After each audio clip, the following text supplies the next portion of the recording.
The neutron star Axis Mundi pulsed below the embattled orbit like a warning heart. Its magnetic field snarled in violet arcs 20,000 kilometers high, grating against the armor of every ship and searing static into every channel. Human war techs called the place mortality radius, because a single exposed second near the surface guaranteed radiation-scoured death. The Veluvian Collective had chosen this hellish arena for the same reason humanity's Expeditionary Corps had followed. Inside Axis Mundi's relativistic well, time itself came loose enough to grab. Captain Nor Vargas floated on a gimbaled harness in Strike Bay 12 of the cruiser Petrov Truth. Around her, 9 soldiers of Chrono Strike Team Kestrel checked the seals on suits stitched with gleaming loops of negative mass fiber. The fibers looked like ornamental silver veins, but they were the only reason the squad would exist after the next 5 minutes. Everyone had heard folklore about the first experimental team whose tech clothes ripped under recoil. The shift had turned them into shrieking ribbons of never-born meat. Vargas didn't repeat the legend aloud. She just made sure her squad knew how easily history could delete a body. The hangar lights strobed from red to white. That meant the Veluvian railers were charging again, cycling up another coil-driven ordnance fan. With standard sensor lag, humanity would see the incoming volley too late to dodge. So as command doctrine now dictated, they would fight it 10 seconds early. "All right, Kestrel," Vargas said, amplifying her voice through the squad channel. "Anchor point set for -10. Our Ghost'll hold the line after we snap back. Watch the drift parameters. Axis Mundi's frame drag is spiking 6% higher than simulations." Her second, Sergeant Rosales, finished sealing a weapons canister. "Gravity shear at that rate throws predicted exit by 3, maybe 4 meters, Cap. If Veluvian fire vectors are any wider, we're inside their kill cone. Better we eat it than the carrier," Vargas replied. "Remember, Veluvian coils prefer straight lines. We land curved." Rosales bared her teeth in the traditional Chrono Team grin, half bravado, half ritual defiance of probability. No one had reacted calmly the first time they watched themselves die on helmet playback, only to discover that the corpse on screen belonged to a future you that would never happen. But they'd learned. Commander Dahl from Tactical Control appeared on the holodais overhead. He looked haggard. Every time shift aged command staff faster than anyone else because their chronology stayed linear, forced to remember every branch the strike teams erased. "Kestrel, shift authority green. Enemy volley predicted in 19 seconds. Insert at -10. Revised extraction -2. Temporal compression window narrowed by neutron flare." "Copy," Vargas said. "Package leaves on your mark." Mark. 10 seconds flared across the strike bay chronometer. Chrono teams never experienced ordinary acceleration. Instead, the world around them convulsed like a film slapped backward through an antique projector. Ship lights recoiled into darkness. Electromagnetic alarms shuddered into silence, and the deck underfoot stretched into gray semi-transparency. For an untrained nervous system, the effect caused seizures. The Kestrels had practiced until they rode the inversion like surfers along a breaker. Their anchor moment, 10 seconds before the Veluvian barrage, arrived with a click of reality settling. Instantly, the hangar filled with the normal war racket again, but altered. The newest sensor feed blinked green rather than red, signaling they were still early. 10 heartbeats of stolen time. "Deploy," Vargas ordered. The bay doors peeled open to the malevolent blue glow of Axis Mundi. The Kestrels launched, mag boots kicking against vacuum. Personal inertial lenses bending local gravity, so a half-meter step shoved them 100 meters from the hull. They oriented on Tactical's target package. 3 Veluvian corvettes, pale elliptical craft looping behind debris from the last exchange. Veluvian hulls carried latticework studded with organic nodules.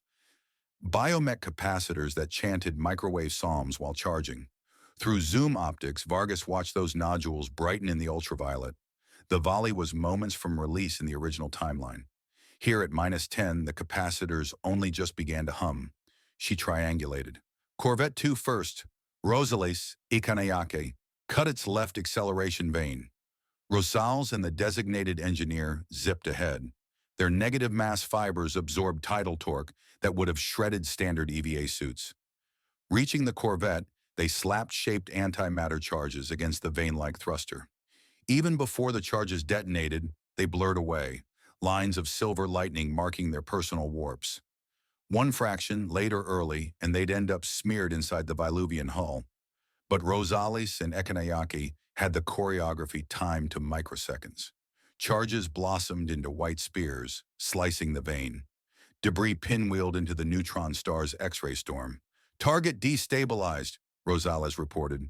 No primary coil realignment possible. Good, Kestrel onward. Vargas dove across the velvet void toward Corvette 3. Axis Mundi's fierce mass pulled photons into bent straitjackets. The background stars looked like threads tugged through curved glass. Every breath of compressed suit air crackled inside her helmet. She felt, more than saw, the moment the Viluvian gunners detected their arrival. The capacitor's hum spiked. An ultraviolet veil swarmed along the Corvette's prow. They were about to fire early ahead of the historical timeline, because now they knew an attack was coming before they'd planned to fire. Chronal engagements always produce these feedback loops. Command analysts called them echo forks. Soldiers called them headaches. Vargas adjusted. They're pre-cycling. Makes our window dirt thin. Biala, Farouk, with me. 3 human figures veered for the Corvette's dorsal hatch. The Viluvians, fractal exoskeletons of crystalline plates, scrambled inside observation alcoves. A scorpion-legged turret unfolded. It belched a linear dart at near-light velocity. 10 seconds ago, the dart would have killed the Petrov truth. Now it aimed at 3 super soldiers. But the humans still owned the privilege of foreknowledge. They'd trained for the turret's coordinates because shipboard analysis had already autopsied a version of Vargas who died on this very approach during a simulation run. Vargas twisted, letting inertia lensing whisk her 90 centimeters sideways.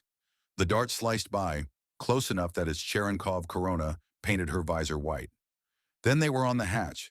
Biala punched a bore bit into the crystalline seam. Farouk shoved a package of boson salt that would scramble the defensive AI. 2 seconds. The hatch disc dissolved into mirrored shriek. The kestrels breached. Inside, gravity slammed them to the deck at 3 Gs. Viluvian corvettes relied on constant burn. Exoskeletal forms skittered, flickering biolamps flashing tactical codes the humans could not decipher. Vargas didn't need translation. She saw fear in the way their limbs recoiled. One cascade of subsonic clicks reached her translator. Your timeline will not hold, the Viluvian squad leader rasped. Neither will yours, Vargas answered, and fired a coil flechette. The Viluvian's plates spiderwebbed into floating dust. Biala and Farouk swept the corridor with microwave lashes that folded enemy sensor arrays into glowing slag. They sprinted for the main capacitor ring. Every chronolop followed the same logic. Remove the specific mechanism that would soon kill allies, then exit before the next predicted branch. Vargas placed gauge charges along the capacitor struts. She hesitated half a beat, hand testing the chilled metal.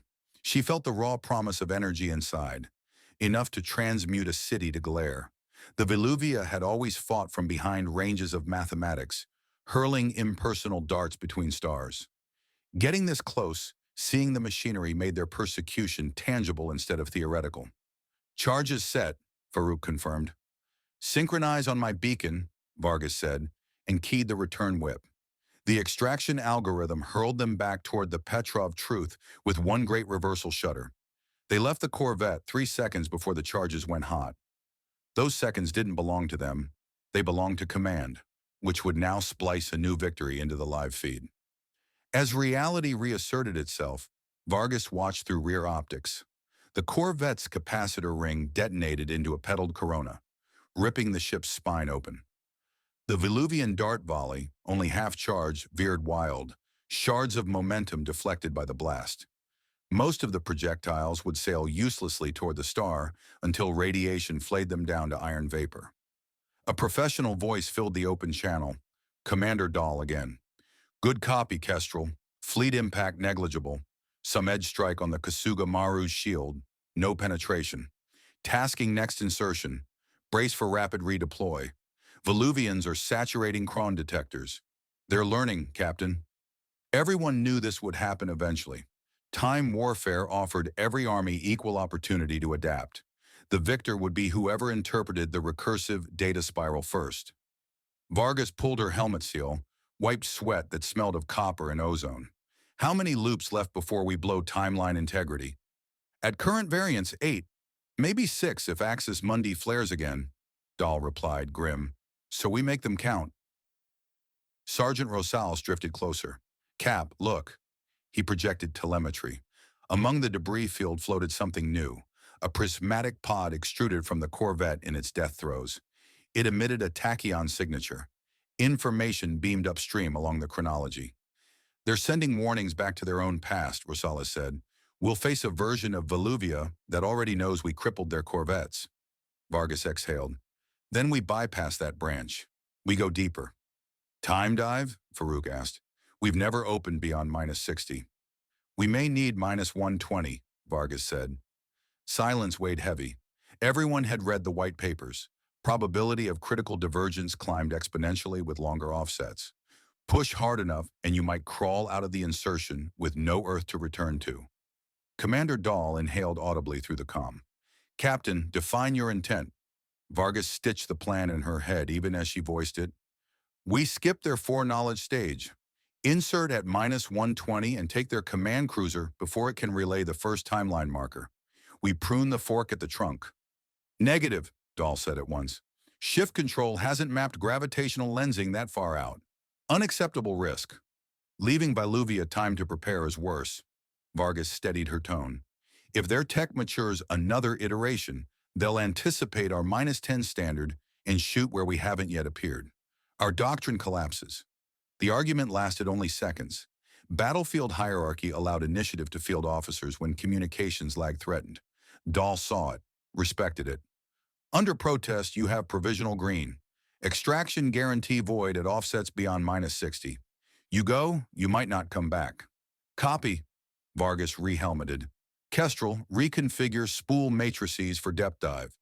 The squad engaged suit subsystems usually lock behind mission protocol. Capacitors whined. The negative mass fibers shimmered ultraviolet, hungry. Farouk muttered a prayer to cyclical time, one that thanked the universe for infinite retries. Shift countdown began. During acceleration, every blinking moment in the bay decayed like fruit. Vargas saw her crew in dozens of poses simultaneously, crouching, leaping, already gone. The deeper the dive, the more apparent the multiplicity. At last, the present snapped like overstressed glass. They were free-falling through histocausal strata, slicing open whirls of potential. Anchor moment occurred 120 seconds before. In this earlier slice, the battle had not started. Human fleet signatures were still inbound. Voluvian forces cruised in leisurely blockade pattern, blissfully unaware of Chrono Strike Team Kestrel materializing from vacuum directly beside their headquarters cruiser. The radiance of many hymns. The radiance dwarfed the Corvettes, a Baroque cathedral of living crystal spires. Its hull sang microwave canticles across all frequencies. The song hadn't heard of mankind yet. Vargas's HUD painted the shield architecture, overlapping Mobius loops of polarized spacetime. Not something a simple antimatter charge would pierce. But the squad hadn't come empty-handed. They carried a free energy tulpa, an emergent algorithm that, when released, would teach the shield to reinterpret itself as null. Plant the tulpa, she told Biala. Rosales, track internal cron sensors. We want silence. Biala's gauntlet opened like a flower, letting the tulpa spool into a swarm of azure motes. The motes kissed the shields. For 2 seconds, nothing happened. Then a hole irised open. No explosion, just an absence. Kestrel slipped through. Inside the cruiser, the corridors resembled coral grottos, luminous fluid pulsing along arteries. Gravity was mild. Ekanayaki set remote leeches at junction points, each one injecting false telemetry to blind sideline nodes. By the time Voluvian monitors realized their cruiser had guests, the guests would own the operating system. They advanced toward the primary choir, where command nodes merged into the collective's hyperconsciousness. Destroy the choir, and no message could echo forward to warn later Voluvian waves. But time, always the trickster, refused surrender. Halfway down a rose quartz corridor, Farouk stalled. Cap, he whispered. I'm picking faint human life sign traces ahead. Prisoners? Vargas asked. None were recorded in the original timeline. No, Farouk said, running Delta scans. It's us. The recognition chilled them. Some previous or subsequent Kestrel iteration had reached this hallway and died. Maybe many iterations. Their bones now lay in states of decoherent probability until further observed. Axis Mundi's temporal gravitation reconverged histories like threads spiraling to knots. Keep moving, Vargas ordered, voice tight. Observation collapses possibility. We stay ignorant, we stay alive. They pressed on, yet a glint ahead betrayed the location of the theoretical corpses. Rosales couldn't help glimpsing. In that sliver of acknowledgement, the half-reality resolved. 9 desiccated humans in battered suits identical to theirs, sprawled amid scorch marks.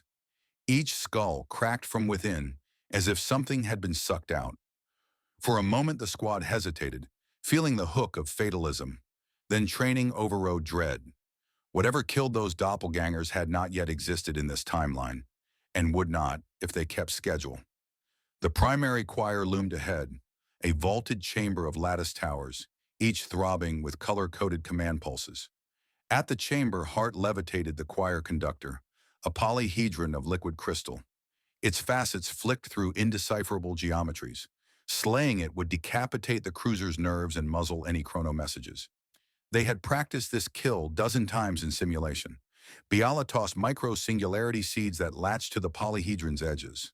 The seeds sprouted invisible whirlpools designed to eat information, not matter. The conductor's surfaces convulsed, trying to outrun the concept of deletion. It failed. Alarms wailed. Thousands of Veluvian drones surged from alcoves. But with the conductor offline, their coordination wavered, choreography dissolving into erratic spasms. Kestrel cut down the first wave with disciplined ripples of coherent beamfire. Ekanayaki triggered fallback leeches, forcing corridor doors to seal. Choir neutralized. Next objective, broadcast scrambler on their temporal array, Vargas said. Path is 2 decks down, Rosales noted. They sprinted. Gravity deepened, evidence of the radiance executing emergency vectoring. The ship attempted a full burn, but internal collisions between contradictory orders crippled thrusters. Metal shrieked. Axis Mundi's field caught unbalanced mass, twisting it into languid pirouettes. Hallways buckled. Kestrel reached the temporal array, a blister of transluminal projectors meant to lace enemy fleets with tachyon preemptives. Now it would never speak again. Farouk rigged a chain of 0-point shears. Ready? Do it, Vargas said. The array imploded, suckered into an event horizon the size of a coin. Fire ate along conduits, but the vacuum seal clung. Vital seconds ticked. Extraction, Vargas ordered. They triggered their whip return, except nothing answered. The spool matrices failed to latch to their origin anchors. Suit diagnostics scrolled red. We're outside plotted recovery wedge, Biala shouted. No baseline to magnetize, Vargas realized. By destroying the choir before it transmitted, they had eliminated the timeline where Fleet Command learned to build the anchor network that awaited them. They now lived in an uncharted branch. Heart pounding, she forced calm. Options? Manual slip, Rosales proposed. We shoot for any gravitic node. Pray we surface near something vaguely human. That's a dice roll with cosmic odds, Farouk warned. Vargas scanned her team. Brave, terrified, trusting. She tasted the metal air, felt the cruelty of Axis Mundi rising below. Perhaps this was the cost for ending the war before it started. Then we increase the stakes, the captain decided. We drive the radiance into the star. Neutron tidal forces will generate a chronon burst strong enough for a ride out. We surf the collapse. Rosales laughed incredulously, maybe because the only alternative was despair. Helm is locked, but we control thrusters individually. We can push. They scattered along engineering spokes, overriding safeties, forcing fuel into exhaust rings. The Radiance tried to resist, but its mind was dying. Sense of self smeared across paradox. Axis Mundi's horizon widened like a cosmic maw. At 10,000 kilometers velocity, the cruiser plunged. The star's magnetic claws grabbed hold, warping space-time around the hull into fractal ribbons. Suit alarms, keen threshold warnings. The chronon density spiked, exactly what Vargas needed. Whips primed, Akanayaki cried. On my mark. 3, 2, shift. Universe detonated into colored silence. Vargas awoke on a med-bay couch, smelling of disinfectant and recycled air. Very much alive. Heart monitors chirped. Outside the window hung not Axis Mundi, but Soul, warm and familiar. Her mouth shaped a word that might have been home. Commander Dahl, younger by perhaps a decade, stepped into view. Captain Vargas, you've had quite a journey. Memory deluged her. My team? Recovering in adjacent wards. Rosales already demanded coffee. She sagged with relief. The war? Dahl's smile held wonder. What war? He gestured toward a holopad. Newsfeed scrolled benign headlines. Diplomatic accords, frontier exploration, zero references to Voluvian incursions. Humanity had never met the collective here. The starship fleets at Axis Mundi, the casualties, the time loops, they existed only as quantum residue inside 10 battered suits now sealed in archival lockers. You surfaced 12 minutes ago near Saturn, Dahl said. Your ship transponder registered extinct call signs. Command traced mosaics of data logs none of our historians recognize. We're still studying them. He hesitated, eyes bright. But you saved us from something we never had to endure. Vargas absorbed the impossible reversal. She felt pride, grief, vertigo. We changed causality so thoroughly that even the corpses disappeared, she murmured. Except you, Dahl said. Paradox exception. Our best mathematicians are already arguing. They'll probably keep you in debrief for years. Vargas smiled tiredly. Let them. As long as they remember my crew. They will, Dahl promised. And perhaps we'll heed a lesson. That wars won before they begin are best left unwaged. Vargas closed her eyes, listening to the comfortable hum of a peaceful ward, a sound she realized she'd never heard until now. Somewhere, a neutron star still pulsed, indifferent. Somewhere, erased Voluvian soldiers sang hymns into a void that no longer cared. But here, in this improbable present, history lay rewritten, a fragile gift. And she, a soldier born to fight in stolen seconds, finally had time to breathe.